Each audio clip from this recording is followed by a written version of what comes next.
Hello दोस्तों, कैसे हो। आज मैं आपको एक ऐसे किले के बारे में बताने जा रहा हूँ जिसकी इमेज मेरे पास एक ही है। उस पर मैं वीडियो बनाने जा रहा हूँ। तो चलो चलते हैं। पहले राजा अपने भव्य महल या किला बनवाते थे और राजा किलों की सुरक्षा के लिए कुछ भी कर सकते थे। यहाँ तक कि किलों की सुरक्षा के लिए सारा अपना धन लुटा दिया करते थे और धन की कोई परवाह नहीं करते थे। आज मैं आपको एक ऐसे किले के बारे में बताने जा रहा हूँ जो इतिहास में अमर है। मैं अमर इसलिए बता रहा हूँ क्योंकि यह जो घटना घटी शायद ही विश्व में कहीं घटी होगी और ना ही घटेगी। इस घटना के कारण ही यह किला विश्व में इतिहास में स्वर्णीय अक्षरों में लिखा गया है। दरअसल मैं बात कर रहा हूँ राजस्थान के महान किला चूरू किले के बारे में। चूरू का किला वर्ष 1694 में ठाकुर कुशाल सिंह ने इस किले का निर्माण करवाया था। इस किले के निर्माण के पीछे का मकसद आत्मरक्षा के साथ साथ राज्य के लोगों को भी सुरक्षा प्रदान करना था। एक समय ऐसा आया कि चूरू और बीकानेर के रिश्तों में कड़वाहट आ गई। इस कारण से युद्ध जैसा हालात हो गया। इस कारण बीकानेर ने चूरू पर 1814 में युद्ध के लिए अपनी सेना भेज दी। बीकानेर की सेना चूरू किले के बाहर युद्ध के लिए तैनात हो गई। चूरू का किला बहुत मजबूत था। सेना किले की दीवार तो नहीं तोड़ पाई, पर इस पर एक कहावत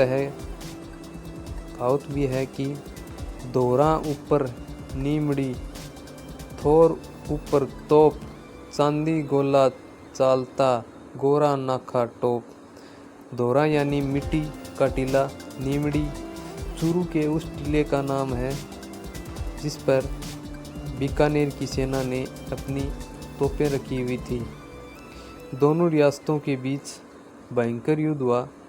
जिस वक्त चूरू की सेना के पास गोला बारूद खत्म हो गया, उस समय चूरू की जनता या प्रजा ने अपना सारा धन दौलत राजा के दरबार में दे दिया और वहाँ के लोहार ने उस चांदी को गलाकर तपाकर चांदी के गोले बना दिए और सैनिकों को दे दिए। सैनिकों ने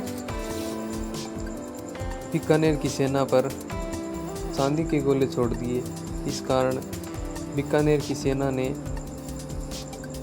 चांदी के गोले देखकर वहां से डरकर भाग गई। इस कारण से बीकानेर की सेना गई। इस पर कहावत भी है कि बिको फिको पड़त गयो बण गोरा हणनीत, चांदी गोला चा लिया चूरू री तासीर।